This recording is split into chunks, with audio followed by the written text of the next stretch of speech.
Hey guys, welcome back to my channel. Thank you guys for tuning in.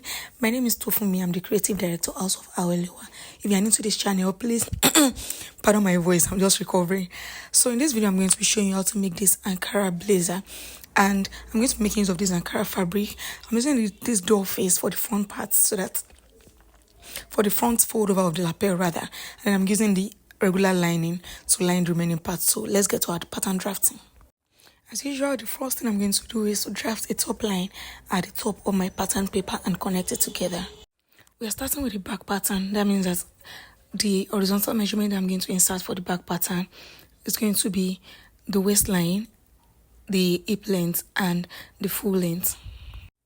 And then I'm going to go ahead and insert my chest line measurements. If you do not know the formula for finding chest line formula is your bust measurement divided by 6 plus 1.5, and that's what I'm doing here. Next thing I'm going to do is to go ahead and insert my shoulder measurement divided by 2. Shoulder measurement divided by 2. What I'm basically doing for now is just inserting my basic bodice pattern, basic upper bodice block for this back pattern. I've inserted my shoulder measurement divided by 2. I've inserted the 3 inches for the neckline, so I'm just trying to get my shoulder slope, which is 1 inch below the shoulder measurement divided by 2, right?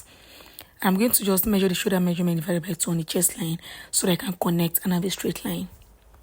The neckline measurement for this back pattern is going to be 3 inches, how we've already measured, by 1 inch, just 1 inch below neckline. So that's what I'm doing. The next thing I'm going to do is to insert a dart measurement, which is my nipple to nipple divided by 2. My nipple to nipple is 7 inches, so that gives me 3.5 inches. So I'm going to mark 3.5 inches on the waist, on the chest line, and on the hip line. Now on the hip line, I came up by 2 inches because the dart is not going to get to the hip line. So I came up by 2 inches on the hip line. Now on the waistline, what I did was just taking ½ inch on both sides for my dart measurements, and I connected it as seen in the video. Now I did a little tightening for the back. So what I just did was I came in by ½ inch on the waistline, and then I connected it to the chest line and also to the hip line. So I'm going to cut out that part. And then I extended my dart line all the way down because I'm going to need 3 pieces of the back piece. For the shoulder line, what I just basically did was I divided the shoulder into 2, and then I connected from the midpoints of the shoulder to the beginning of the dart. Now that all of that is done, what I'm going to do now is to insert my bust measurements divided by 4 on the chest line, my waist measurement divided by 4 on the waistline, my hip measurement divided by 4 on the hip line, and then my hip measurement, I'm going to do the same thing all the way down. Now on the waistline, do not forget to add your dart measurement, your dart allowance back to the waist measurements. I connected all lines together, and then I joined my armhole. So this is what we have for the back pattern. Now for the front pattern, I'm going to leave a 6 inches space at the top, at least 6 inches space at the top, and then at least a 6 inches space at the side.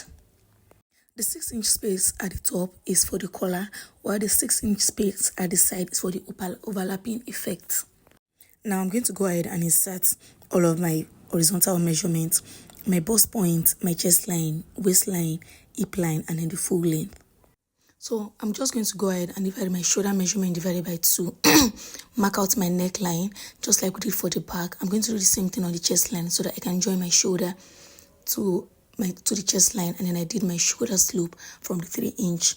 Now what I want to do is to tighten the armhole for the front parts.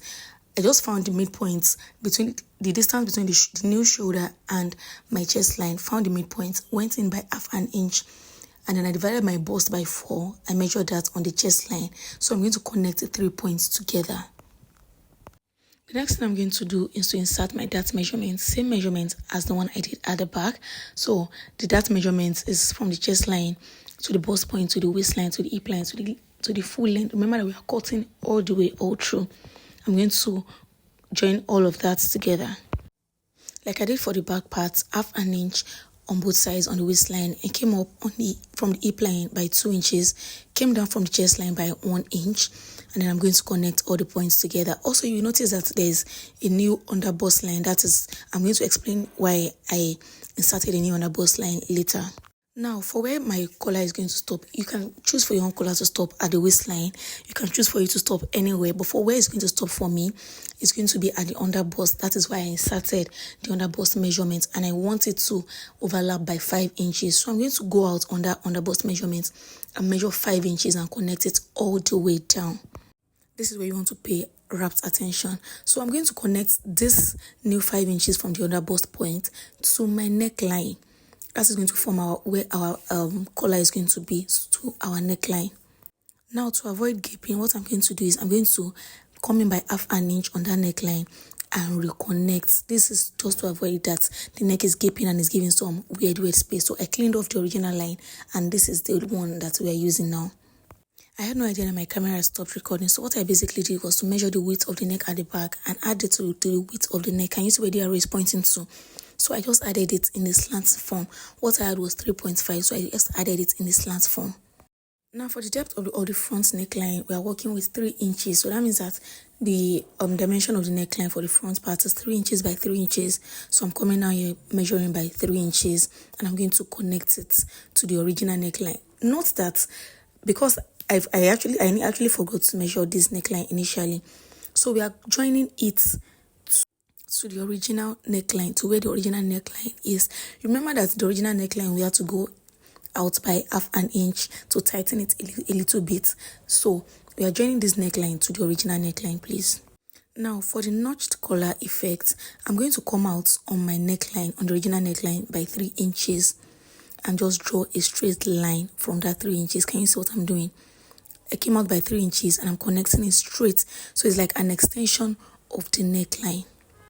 From that 3 inches, we are going to need 1 inch to come in. So I'm going to come in again on that 3 inches by 1 inch.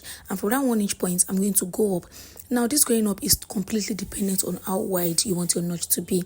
So I'm working with 2 inches here. So I went up by 2 inches. Note that from the 1 inch, I went up by 2 inches. So I'm now going to connect it in a diagonal form to the 1 inch. Now, after doing that, I'm going to use my armhole curve to form a curve to the neckline that we have at the top. From there, I'm going to connect this point back to the waist point. There we have it. So now, from this point, from this line, this is our original line, I'm going to insert the remaining of my measurement. That is my waist measurements, my hip measurements, and transfer the hip measurements on the full length. So here we go. This is our full pattern. Can you guys see it? This is the full pattern. So I'm going to go ahead and cut it out and cut out my fabric also.